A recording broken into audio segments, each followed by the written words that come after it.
Hey, it's Cobra here at MaddenGuides.com, and for this Madden Tips video breakdown, I want to take a look at the quick passing game attacking the flats. So let's go ahead and get right on the field here and take a look at the play that we're going to show as far as how we like to attack the flats.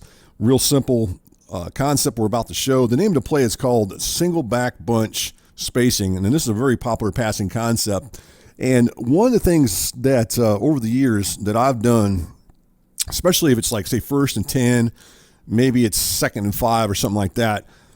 If I see my opponent, especially when I'm running this particular concept, if I see a blitzing defender from the side of the bunch side, for example, say that this defender right here would be blitzing off the edge, and then that's who I'm looking for. That's kind of my read right off the bat. I don't really look at the safeties or anything like that. If I see that that guy's blitzing, then a lot of times, rather than waiting to find an open receiver, if I don't see anybody covering the flats, I automatically look to throw to the flats.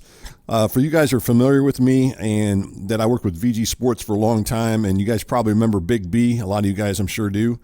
One of the things that we used to do in practice mode was go through things, and one of his things was that he always said, hey, Cobra, make sure you look to throw to the flats because the flats are easily to attack, and he's right.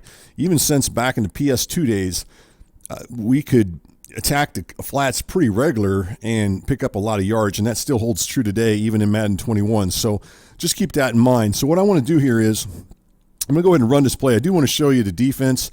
Of course, I know there's a blitzer, but just for example, say you're playing in a game and you're running this particular concept, and you're looking and you're thinking, maybe I should do what Cobra says here and look to see if maybe this guy right here, maybe this guy's blitzing off the edge right here.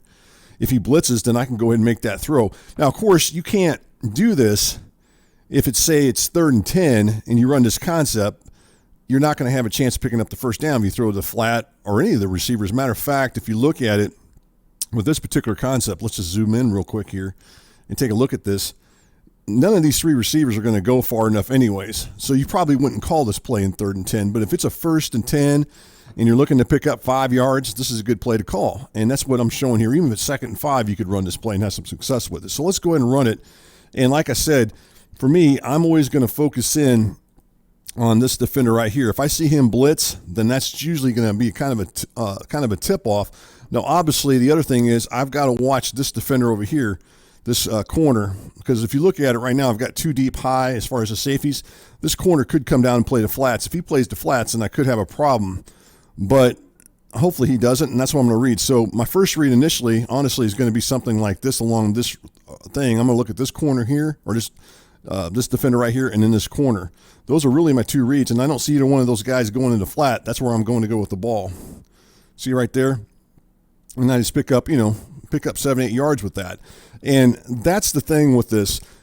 You don't always have to go out there and have a big play every single play. There's nothing wrong with dinking and dunking all the way down and picking up positive yardage all the way down based on what your opponent does. Now, also the cool thing is with this particular play, we have the halfback staying in the pass block, so I know I've got time to make that throw to the flat. And if I wanted to, I've got other options too. Let's just go ahead and throw it one more time here. But man, there's nothing wrong with picking up 8-9 yards. That's a positive gain right there. There's nothing wrong with that. So if you can take that, go ahead and take it. And that's basically what the video breakdown here is just to show you that you don't always have to have these big chunk plays. I know that in this day and age now where everybody wants to show up everybody else, they want to go ahead and go deep and throw those big plays like what you see on ESPN and have those big plays. But honestly, there's nothing wrong with just taking this short little pass over here and then picking up some positive yardage. There's really nothing wrong with that. And that's really what this video breakdown is about. And you can see right there as you watch, if we go back and rewind this, there's that blitzing linebacker right there as you see on your screen. He's blitzing right here. And that right there pretty much tells me that I see him blitzing. And then as I'm looking and I'm reading, I see that this defender right here is dropping back. And so I know darn well I got the flats wide open. And there's nothing wrong with taking that shot right there and getting that nice play right there and picking up that 8-9 yards there in that case. So hopefully this is something you guys can use to that's going to allow you guys an opportunity to pick up some quick yards and without doing too much and not worrying about getting picked off. I know for me over the years, the quick pass game has been pretty effective for me. I'm usually pretty consistent with it. Don't throw a whole lot of picks. For me, honestly, it's when I start going deep more often than not that I end up throwing picks, or I end up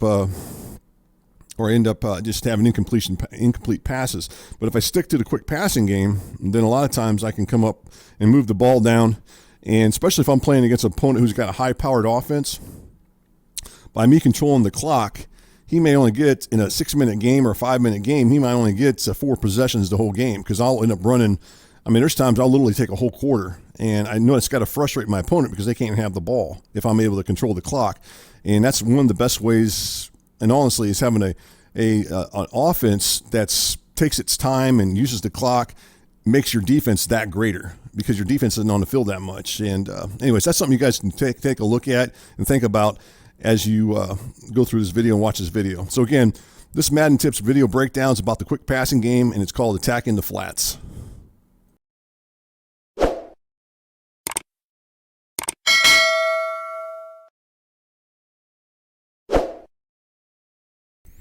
Hey Madden gamers, if you enjoy this Madden video or any other video, please subscribe to the Madden Guides YouTube channel. And as always, thanks for watching and for your support.